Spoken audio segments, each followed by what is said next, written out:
Wildlife rehabilitators care for injured, sick, or orphaned wild animals with the aim of returning them to their natural habitats.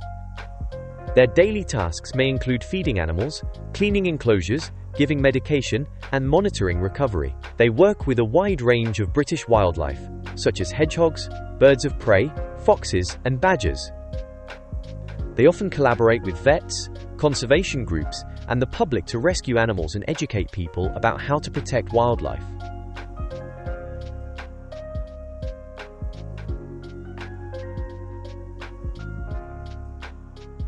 The yearly salary of a wildlife rehabilitator can vary a lot, especially because many work for charities or as volunteers. Paid roles usually offer between £17,000 and £24,000 a year, depending on experience and location. More experienced rehabilitators working in senior positions or in larger organizations might earn slightly more. However, it's important to know that many people choose this career because of their passion for animals rather than for high pay.